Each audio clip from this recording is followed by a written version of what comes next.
contradict yourself. You see where your pretty reasoning leads you. Aye. I presume thou art in the right, Ben Franklin. Presume? Huh. Unquestionably I'm in the right. I was in the right in the beginning. I've been in the right all along. I'm always right. Thou hast won the disputation, Ben Franklin.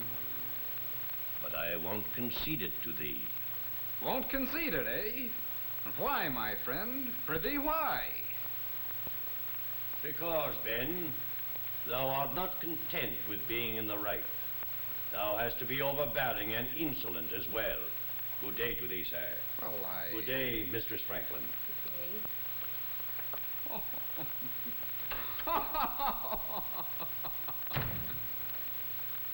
Did you win your argument, Benjamin? What, dear child? I say, did you win the argument with your Quaker friend? Win?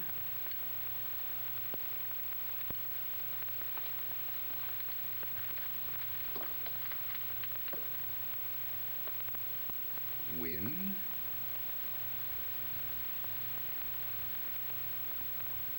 Did I win?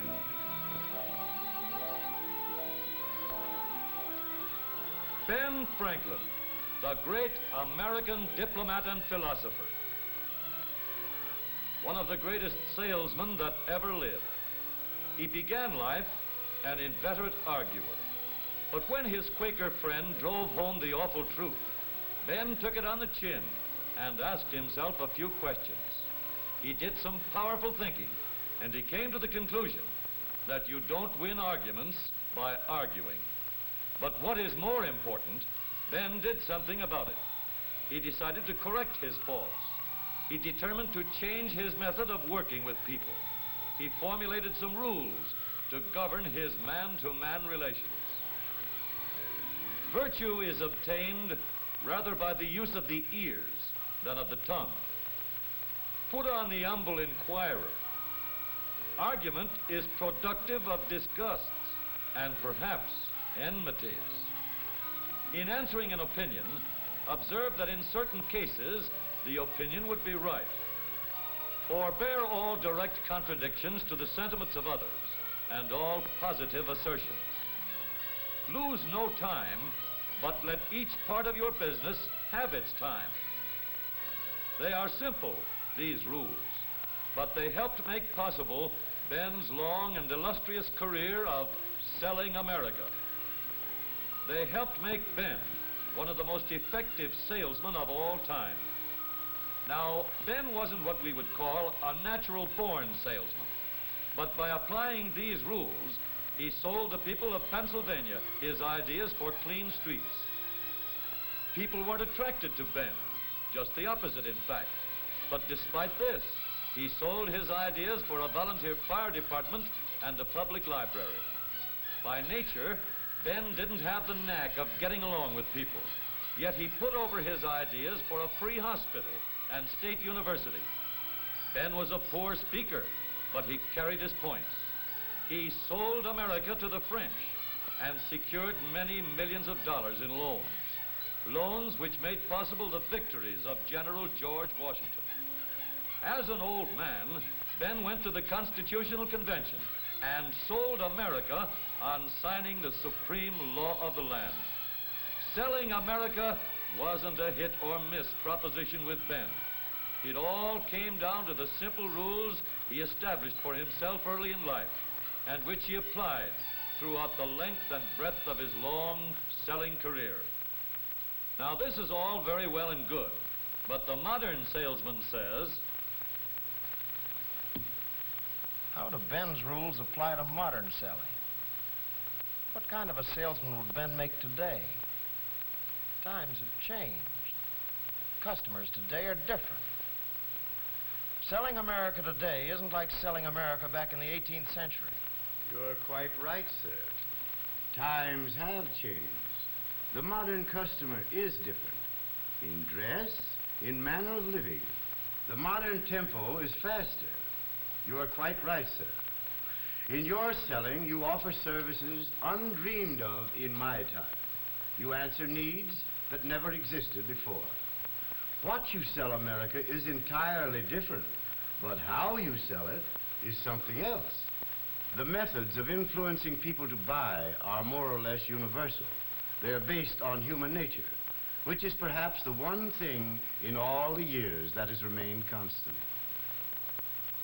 Then you think I can sell, well, refrigerators, ranges, automobile tires, anything at all that's modern by some of those rules? Indeed I do, sir. Well, Ben, you'll have to show me. That will be a pleasure, sir. All right, Ben. What's your first rule again? My first rule, sir, is virtue is obtained rather by the use of the ears than of the tongue. Put on the humble inquirer. Which in up-to-date English means get the prospect to talk, ask questions, eh, Ben? Right, sir. But, Ben, does that always apply? Isn't it a good idea to let the prospect know that you know what you're selling? Yes, indeed. But there's a time and a place for all that. After you have found out just what you're selling. The salesman who doesn't get the prospect to talk, who doesn't ask questions, is likely to monopolize the conversation and lose the sale because he never does find out the prospect's real reason for not buying. The salesman who uses his tongue rather than his ears is likely to run into this difficulty. While you're here, Mr. Daniels, if you have time, I'd like to show you our tires. You'll be needing some new ones before long, you know. Yes, I know. But I generally buy my tires down the street at Ed's place. Well, if it's economy and tires you're looking for, Mr. Daniels, I think I can prove to you that our make of tire comes just as cheap as those down the street. That is, cheap when you consider the service and long life you get out of our make. Well, Why, Mr. Daniels, these tires have been put through all kinds of road tests before they were placed on the market. Scientifically conducted road tests by the greatest engineers in the industry. And they prove conclusively that this tire has the greatest mileage of any tire you can buy today. Just let me... I'll think it over and let you know. I have an appointment.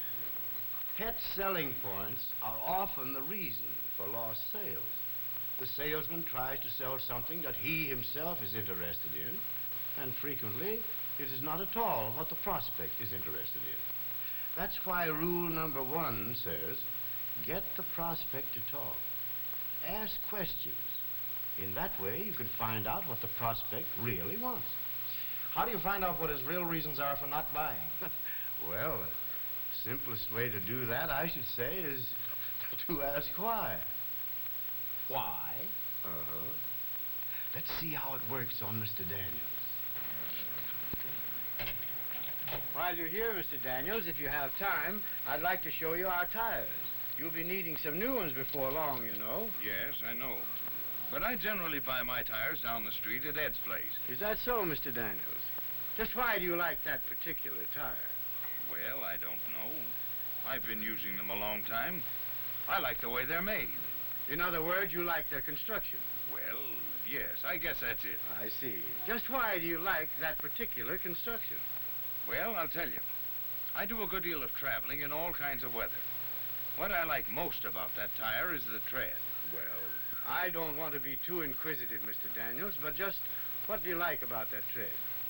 Well, it doesn't skid. I see. Well, that's very important in a tire. And I believe you'd be interested in seeing a new safety tread that our company has just developed. A new tread? Yes. I'd like to show it to you. The prospect is really interested in safety, in non-skid. So that's what the salesman must talk about if he wants the prospect to listen. Not cost of the tire, not mileage. All the talk in the world about cost or mileage wouldn't sell that prospect when he's really interested in something else. The only way I could find that out was to ask questions. Besides, if you get people to talk, it puts you on a friendly basis. People like to talk. Okay, Ben. What's your second rule? My second rule is arguments are productive of disgust and perhaps enmities. Persons of good sense seldom fall into them. That means, don't argue, eh, Ben? Right. Well, yes, Ben, but isn't it true that there are some people that you just can't help arguing with? Well, I know the kinds you mean, but woe to the salesman who gets into debate with them. Watch this. You can't tell me it's cheap to cook with electricity. Somebody else maybe, but not me. I know all about cooking with it. My sister-in-law used to have an electric range, and her bills ran, I don't know how much a month. Well, Mrs. Harrison, your sister-in-law must have had a very poor range. Oh, no, she didn't. She had a very good range, one of the best. It cost, an awful lot of money. It was a good range, all right, one of the best. Then probably she didn't know how to cook with it. Didn't know how to cook? What do you know about it? What I meant was she probably wasted current, used electricity that she didn't need. Why, we've made a national survey. Why, I have statements here to prove... I guess she knows what she needs to cook with and what she doesn't. My sister-in-law is a good cook. She was chief dietitian of, I don't know how many hospitals before she was married. Cook? Why, that little woman could cook wings around anybody I ever saw. The most beautiful pies and roasts and, well, anybody who says my sister-in-law can't cook is... Well, what do you know about it? What can you cook? Well, I bet you can't even boil water. Can't even boil water. You men are all alike. You think just because you're men you know all there is to know about everything. All there is to know. My Harry is just the same. Doesn't think a woman knows anything. Anything at all. About politics or anything. Well, I want to tell you that the woman in this country counts for something in the government, whether you... And if you do get into an argument, there's no telling where it will lead you. But one thing is certain, though. It won't lead to a sale. But how do you handle a woman like that, Ben? Well, that brings me to my next rule. Rule number 3. In answering an opinion, observe that in certain cases or circumstances, the opinion would be right. What does that mean, Ben? Well, as you might put it, it means answer with a yes, but. That's what I'd do with a woman like that one. You can't tell me it's cheap to cook with electricity. Somebody else maybe, but not me. I know all about cooking with it. My sister-in-law used to have an electric range, and her bills ran, I don't know how much a month. Yes, Mrs. Harrison, I can understand why you feel that way. Many people think that about electric cooking costs. Some electric ranges did cost a lot to operate. That's because many of the earlier electric ranges used a lot of current, and because rates were high. But fortunately, those conditions are no longer true. I know, but my sister-in-law told me definitely that her range cost her $7 a month to operate. Yes, I have no doubt that your sister-in-law's range did cost that much to operate. But today's electric rates are appreciably lower, and the modern range uses considerably less current. Well, it's hard to believe there could be so awful much difference. Yes, it is hard to believe. But as a matter of fact, in a national survey just completed, the average cost of operation was found to be only $2.30 a month. And here are some actual statements from owners right in this town. Well, that certainly is surprising. I had no idea it cost so little to cook with electricity. Of course, you know, my sister-in-law did have quite an old range. Well, Ben, the yes, but technique sure pulled you through on that one. What's your next rule? My next rule has to do with the cause of arguments. Many of them, you know, the salesman himself provokes. That's why I say in rule number 4, forbear all direct contradictions to the sentiments of others and all positive assertions. Don't contradict. Don't be too positive. Right. For when you do contradict, when you are too positive, well, let's see what might happen. Good day, sir. Oh, how do you do?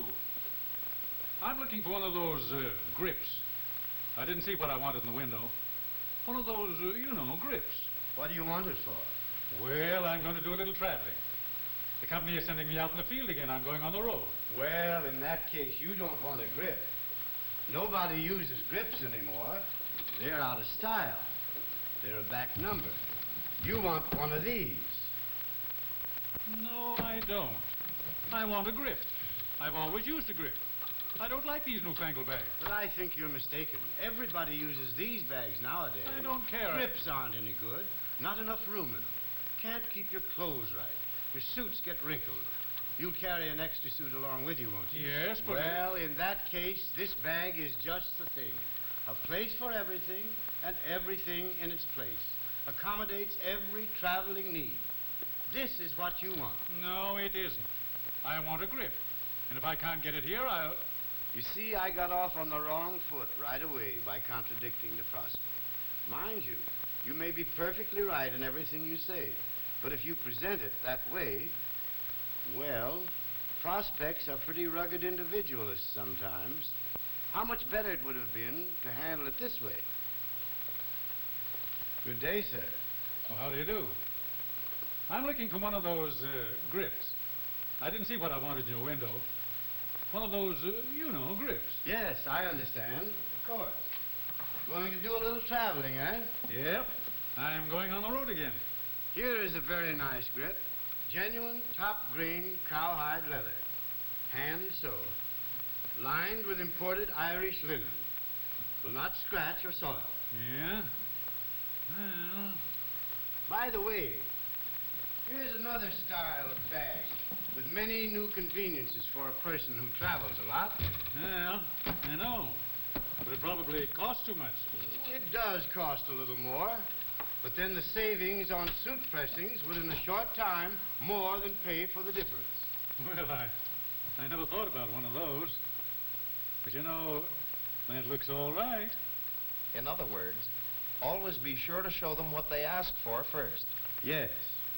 By not contradicting and getting off on the right track, you're well on the way to stepping the prospect up to a better sale, to what he really needs, and to having a better satisfied customer.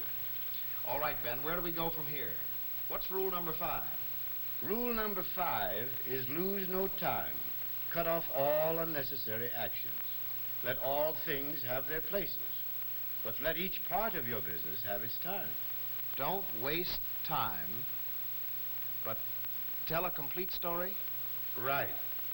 Now suppose I'm selling a woman a refrigerator. I find out, by getting the prospect to talk, that she's interested in the ice tray. All right. You see, Mrs. Brown, a simple lift of this lever and the cubes are released instantly. The quick cube tray, it's called. Here, try it.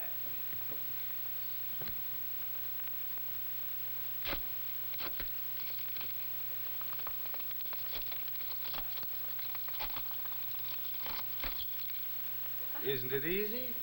Just a minute, Ben. You find out what the prospect is interested in by getting her to talk. But after you've sold her on that, what do you do then, Ben? Whip out the order book and go after the old signature? No, I don't do that. Oh, I give her an opportunity to buy, sure. But usually, if you do it too early in the sale, you'll find she'll hedge on you. Why? Because she's busy thinking up other things she's interested in. What are you driving at, Ben? Just this. I must tell a complete story. Not only must I sell her on the things she told me she was interested in, but I must sell her on the other things she's interested in that she didn't tell me about. Maybe she didn't even think about. If I'm a smart salesman, I anticipate these things. A complete story gets the order, because you never know what particular feature is going to make the prospect definitely decide to buy. And unless you do tell a complete story, you may overlook the one feature that will turn the trick. One more thing, Ben, about that order. Does she always sign it? No. No, she doesn't. The salesman doesn't live who can close every deal. But I'll say this. If she goes out with my complete story in her mind, she's going to be a mighty tough prospect for any competitive salesman. Because if she goes out, she'll know a lot about my product. And that competitive salesman is going to be on the defensive every step of his contact. Okay, Ben, okay. Thank you very much. Those rules of yours sure do the job. They work just as well in today's job of selling America. Well, they should. After all, they're universal principles of human association. You see, they're broader than just selling alone. They apply to any and every matter of contact. They're the rules for a better relationship of man to man. And I feel that I can say this without seeming vain, for they weren't new with me, these rules. They're as old as history. I picked them up from salesmen who lived hundreds of years before my time.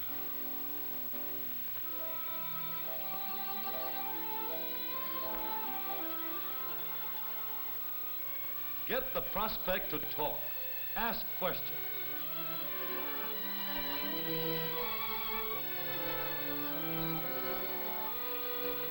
Don't argue.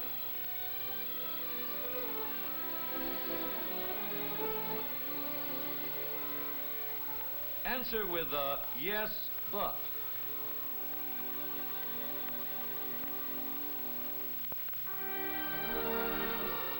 Don't contradict. Don't be too positive.